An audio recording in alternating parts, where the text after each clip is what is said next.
karena belum ada jawaban dari masjid. Oleh karena itu beliau juga ini mantunya Ustazah Haji Hamliah yang sudah tinggal di sini, ya, suaminya Yakni, ya. Beliau pada hari silaturahmi dan sekaligus ingin memberikan ala kadarnya yang dia punya. Untuk itu sebelum kita melaksanakan sholat zikir, kita dengarkan dulu dari beliau, sekalian nanti kita kunut dan makan ketupat sama-sama. Kepada beliau kami berdoa. Kami mohon izin kepada para ustadz, para asatiz, tokoh masyarakat yang dirahmati Allah Subhanahu wa taala, pada bapak-bapak, ibu-ibu jamaah sholat tarawih di sekretariat RW 01 Rawabuaya yang dirahmati Allah Subhanahu wa taala. Assalamualaikum warahmatullahi wabarakatuh. Waalaikumsalam warahmatullahi wabarakatuh. Subhanallah walhamdulillah wa la ilaha illallah Allahu akbar. Asyhadu an la ilaha illallah wahdahu la syarika lah wa asyhadu anna Muhammadan abduhu wa rasuluhu la nabiyya ba'da. Rabbi israh li sadri wa yassir li amri wa hlul 'uqdatam min lisani yafqahu qawli, amma ba'du. Allah Ta'ala fi kitabil karim. A'udzu billahi minasyaitonir rajim. Bismillahirrahmanirrahim. Qul in kuntum tuhibbunallaha fattabi'uni yuhibbukumullah wa yaghfir lakum dzunubakum wallahu ghafurur rahim. Qul atiiullaha wa rasulahu fa in tawallaw fa innallaha la yuhibbul kafirin. Wa qala idzan ya ayyuhalladzina amanu udkhulu fis silmi kaffah wa la tattabi'u khutuwatis syaitan innahu lakum aduwwun mubin. Wa qala Rasulullah sallallahu alaihi wasallam man dalla ala khairin falahu mislu ajri fa'ilihi. Shadaqallahul azim wa sadaqa Rasulullah sallallahu alaihi wasallam. Bapak Ibu yang dirahmati Allah Subhanahu wa taala, kalaulah di hadapan kita ada dua pilihan, untung dan rugi, kira-kira kita pilih yang mana Bapak Ibu? Untung. Dan untung di dalam pandangan Islam itu bukan hanya yang sifatnya materi atau yang kelihatan atau uang, bukan hanya itu. Di dalam Islam keuntungan juga bukan yang bersifat maknawi, kebanggaan. Misalnya kita punya jabatan, itu kebanggaan. Kita punya harta dihormati, itu juga kebanggaan. Ya, itu di sisi untung.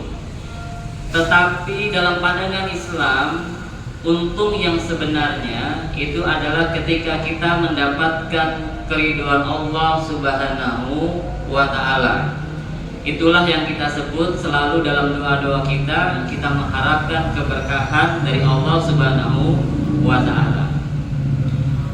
Sehingga Bapak Ibu, sekedar perkenalan, tadi sudah disampaikan, nama saya Satria Wibawa, dipanggilnya Kang Satria.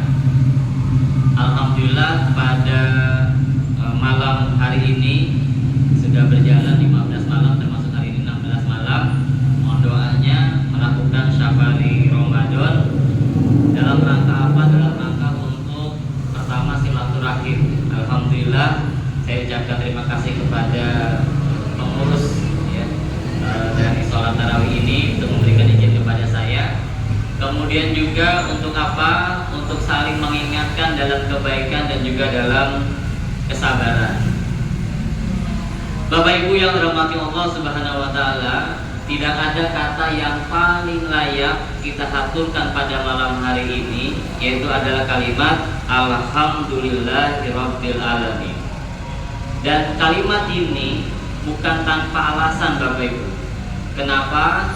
Karena kita sendiri yang minta sama Allah. Ketika apa? Ketika kita masuk bulan Rajab, kita diajarkan oleh guru-guru kita untuk mengumandangkan doa. Doanya apa Bapak Ibu? Allahumma barik lana bima rojaktana wa qina adzabannar. Salah ya? Itu mah doa makan gitu ya. Doa awal Rajab sampai Sya'ban, apa doanya? Allahumma barik lana fi Rajab wa Sya'ban wa balighna Ramadan. Apa artinya? Artinya adalah ya Allah, berikanlah keberkahan kepada kami di bulan Rajab, berikanlah keberkahan kami di bulan Sya'ban, dan sampaikanlah kami ke dalam bulan Ramadan. Itu kita yang minta Bapak Ibu. Dan alhamdulillah kita bukan hanya sampai bulan Ramadan, kita udah masuk di bulan Ramadan, tahu-taunya udah kunut aja. Betul gak? Dan biasanya kalau di kampung kita habis kunut ngapain? Makan ketupat gitu ya. Jadi tahu-taunya sudah masuk malam ke-16 dan kita minta sesungguhnya sampai Ramadan aja udah syukur banget gitu. Maka tidak ada kata yang paling kita bisa haturkan, yaitu adalah kalimat alhamdulillahirabbil alamin. Kenapa tidak? Kenapa kita mesti bersyukur? Kenapa? Karena Allah Subhanahu wa taala memberikan keberkahan, keutamaan kepada bulan Ramadan ini, bulan yang paling mulia, bulan yang penuh berkah. Bulan di mana ketika pintu surga dibuka, semua pintu neraka ditutup, setan-setan dibelenggu. Pahala wajib kita dilipat gandakan 70 kali lipat Bapak Ibu. Ya, kemudian sholat sunnah kita, amalan sunnah kita diganjar dengan pahala wajib. Semua dilipat gandakan oleh Allah Subhanahu wa taala. Bahkan Rasulullah mengatakan bahwa bulan Ramadan itu disebut sebagai Sayyidus Syukur, penghulunya para bulan. Oleh karena itu maka Bapak Ibu yang dirahmati Allah Subhanahu wa taala, kira-kira apa yang terlintas dalam benak kita kalau ada kata-kata terakhir? Contoh di hadapan kita ini apa Bapak Ibu? Ini adalah gambar kiswahnya Ka'bah. Kira-kira kalau saya tanya, ada gak yang gak pingin naik haji atau umroh? Kalau kita sebagai seorang muslim yang beriman, tentu impian kita salah satunya itu adalah naik haji. Ya kalau enggak sempat, ya mungkin umroh deh gitu. Oleh karena itu maka di malam yang terbaik ini, di bulan yang terbaik ini, sampaikan hajat-hajat kita. Mudah-mudahan Allah memberikan kesempatan kepada kita sebelum kita meninggal, kita punya kesempatan naik haji ke Baitullah, tawaf di Ka'bah, mencium Hajar Aswad, kemudian wukuf di Arafah, dan bisa berziarah ke Masjid Nabawi di Madinah. Amin ya rabbal alamin. Insya Allah diijabah. Ini malam terbaik di bulan terbaik. Yang menjadi pertanyaannya adalah, insya Allah memberikan kesempatan buat kita pada saat itu. Kira-kira berangkat dari Rawabuaya bisa nggak langsung pakai kendaraan? Kan nggak bisa. Kita berangkat kemana? Naik pesawat, betul nggak? Naik pesawat di mana? Di bandara. Singkatnya kita sampai di bandara, kita di dalam ruang tunggu. Kemudian ada pengumuman begini: Your attention please. This is the final call to boarding. The passenger of Garuda Airlines, the flight number GA 1, 2, 3, 4 to Jeddah. Please go to the gate number 7 immediately. The final check are going to complete, and the captain will then order the door of aircraft to close in 10 minutes time. Thank you. Kita sudah di bandara, di ruang tunggu, ada pengumuman kayak begitu Bapak Ibu. Ngerti gak Bapak Ibu? Terjemahnya di bawah sini nih. Ya, saya bacakan terjemahnya. Mohon perhatian kepada para penumpang, ini adalah panggilan terakhir buat penumpang Garuda Airlines dengan nomor penerbangan GA 1, 2, 3, 4 tujuan Jeddah. Segera memasuki gerbang nomor 7, segera pengecekan terakhir sudah akan selesai dan kapten pilot pesawat akan meminta pintu pesawat untuk ditutup dalam waktu 10 menit. Terima kasih. Pertanyaan saya, bapak-bapak udah di bandara lagi nunggu masuk pesawat, kopi baru jadi, ada pengumuman final call tadi, dikasih waktu 10 menit masuk pesawat. Kira-kira nyantai-nyantai apa tinggal tuh kopinya Pak? Ditinggal nggak kopinya? Baru jadi, baru hangat. Tinggal pesen nasi goreng baru jadi, baru hangat. Diminta 10 menit mesti masuk pesawat. Tinggal nggak?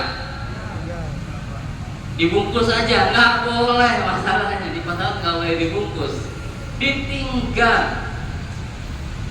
Itu apa artinya? Bahwa kalau sudah panggilan terakhir, kita mesti bergegas, nyiapin perlengkapan kita segera masuk gate nomor 7, masuk pesawat, duduk dengan nyaman, insya Allah ke Baitullah, amin ya rabbal alamin. Tapi kalau kita masih nikmati kopi seruput, santai, masih ngobrol gitu ya, ketinggalan kita. Itu contoh yang pertama. Contoh yang kedua, setiap kita mungkin bekerja nih bapak-bapak ya, yang namanya bekerja kan kadang-kadang punya salah gitu ya, dan kita punya bos, dimarahin sama bos kita, kesalahan diulangi lagi, kesalahan diulangi lagi. Kamu itu bagaimana sih kerja? Kalau begitu kamu saya kasih SP3. Tahu gak bu artinya SP3 bu? PHK. Kalau ada pegawai dikasih surat PHK, dia akan mohon-mohon tuh, bos jangan dong bos, oh maafkan saya nggak bakal ulangi lagi deh, kasih kesempatan terakhir buat saya. Dan bosnya baik hati dengan mengatakan apa? Oke, kalau begitu saya berikan kesempatan terakhir, jangan diulangi lagi. Ingat, ini kesempatan terakhir. Pertanyaannya, kalau ada pegawai yang tadinya mau dipecat dikasih kesempatan terakhir, dia kira-kira kerjanya tambah rajin apa tambah malas bu? Pak, tambah rajin, pasti akan lebih baik daripada pekerjaan sebelumnya. Ya, itu contoh yang kedua. Contoh yang ketiga ini buat emak-emak, buat ibu-ibu. Ya, ini di pos RW nih. Misalkan di pos RW mengumumkan, Assalamualaikum warahmatullahi wabarakatuh. Bu, ibu, nah, begitu kan? Alhamdulillah, bantuan dari wali kota udah turun, cuma stoknya terbatas. Ini kesempatan terakhir. Pengumuman saya jam 9 nih bu, saya tunggu jam 10 bu. Ingat, kuotanya terbatas, terakhir. Pertanyaannya, ibu-ibu yang lagi masak ditinggal gak? Lagi masak bu, ditinggal gak? Tinggal. Lagi nyuci, tinggal. Lagi jemur, tinggal. Kenapa? Takut ketinggalan, takut kehabisan stok terakhir. Oleh karena maka itu Bapak Ibu, dari 3 contoh ini, bagaimana kalau kata-kata terakhir itu kita kaitkan dengan Ramadan? Bagaimana kalau Ramadan tahun ini adalah Ramadan terakhir kita? Tahun depan nggak dapat lagi bu. Kalau tahun ini ada tahun Ramadan terakhir buat kita, tahun depan kita nggak dapat lagi. Kira-kira taraweh harusnya tambah rame apa tambah sepi? Harusnya tambah rame. Kalau misalnya kita tahu bahwa tahun ini adalah Ramadan terakhir, kira-kira kita malas-malesan apa tambah rajin? Harusnya tambah rajin, karena bisa jadi kita nggak dapat lagi tahun depan. Oleh karena itu maka andaikan ini adalah Ramadan terakhir, maka jadikan Ramadan tahun ini adalah Ramadan yang terbaik selama kita hidup. Maka isi setiap detiknya, jamnya, harinya menjangan aktivitas ya yang terbaik. Maka judul temanya adalah jadikan Ramadan momentum perubahan, semakin berkah dengan Islam kafah. Ada kata-kata di situ, semakin berkah dengan Islam kafah. Bapak Ibu yang dirahmati Allah Subhanahu wa taala, kita diajarkan berpuasa untuk menahan dari sesuatu yang membatalkan makan minum. Dari mana? Dari terbit fajar sampai dengan maghrib. Itu ada berapa waktu yang kita lalui?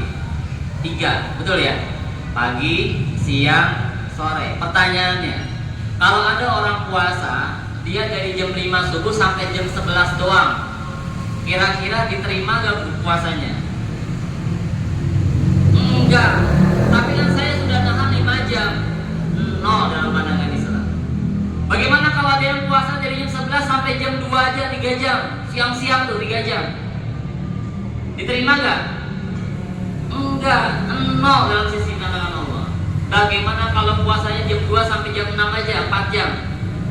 Sama, no dalam pandangan Allah. Oleh karena itu maka mari sama-sama kita renungi ayat Ya ayyuhalladzina amanu udkhulu fis-silmi kafah wa la tattabi'u khutuwati syaitan innahu lakum aduwwum mubin. Hai orang-orang yang beriman, masuklah kalian ke dalam Islam secara kafah. Janganlah mengikuti langkah-langkah setan. Sesungguhnya setan itu adalah musuh yang nyata bagi kita. Apa maksudnya? Islam itu bukan hanya mengatur tentang ibadah, Bapak Ibu. Islam mengatur dimensi 1 itu tentang akidah dan ibadah, itu dimensi 1. Puasa ada di dalamnya, sholat, zakat, haji ada di dalam. Tapi ingat bahwa Islam juga mengatur hubungan manusia dengan dirinya, berkaitan dengan makanan, mana yang boleh dimakan, mana yang boleh yang minum, boleh enggak, minuman, mana yang boleh, mana yang enggak, pakaian, mana yang harus dipakai, mana yang enggak, termasuk dengan akhlak. Itu dimensi yang kedua. Dan dimensi yang ketiga itu adalah hubungan manusia dengan manusia yang lain yang kita sebut sebagai muamalah. Islam ada di rumah, Islam ada di pasar, Islam ada di jalan, Islam ada di sekolahan. Semua aspek diatur dalam Islam. Sehingga kalau kita merenungi dari ibadah puasa, puasa itu nggak boleh cuma pagi doang, nggak boleh siang doang, nggak boleh malam doang. Maka begitu juga Islam kita, ketika kita beriman, ketika Allah menyampaikan syariatnya, lengkap dari dimensi 1 sampai dimensi 3. Bahkan Allah menyindir, apa tuh minuna bi ba'dil kitab wa takfuruna bi ba'd. Apakah kalian mengimani sebagian kemudian mengkufuri yang lain? Dan dalam pandangan Islam, kalau kita milih-milih syariat Islam sesuai dengan kehendak kita, kata Rasulullah apa? Dikatakan kata Allah apa? Hati-hati, imannya bisa batal. Sama seperti kalau kita cuma ngambil sebagian puasa saja waktunya batal. Oleh karena itu maka mari sama-sama kita jadikan momentum Ramadan kita tahun ini yang bisa jadi Ramadan terakhir buat kita sebagai momentum perubahan buat kita. Caranya bagaimana? Yang pertama tuh start. Mari sama-sama kita mulai hal-hal yang belum pernah kebaikan kita lakukan sekarang bulan Ramadan momentumnya. Pahalanya dilipat gandakan. Yang kedua, to stop. Hentikan hal-hal yang enggak berfaedah, buang-buang waktu, bikin maksiat. Apalagi ibu-ibu, mohon maaf ya Bu ya. Itu kalau sudah kumpul sama ibu-ibu ngomongnya bagaimana Bu? Si Anu. Kalau udah si Anu bagaimana? Enak enggak Bu lanjutin ya Bu? Oh, terus gitu ya. Nah, di stop Bu. Mulai Ramadan di stop kita ngomongin orang, ya. Ibadah-ibadah kita lurusin niatnya. Yang terakhir, mari sama-sama kita tuh improve, kita perbaiki. Yang baik semakin baik, yang belum baik mudah-mudahan semakin menjadi lebih baik. Itu saja yang bisa saya sampaikan. Yang benar datangnya dari Allah Subhanahu wa taala, yang salah datangnya dari saya pribadi. Mohon maaf kalau ada kata-kata yang kurang berkenan, waktunya mohon maaf agak juga berlebih. Terima kasih atas perhatiannya. Billahi taufiq wal hidayah. Wassalamualaikum warahmatullahi wabarakatuh. Waalaikumsalam warahmatullahi wabarakatuh.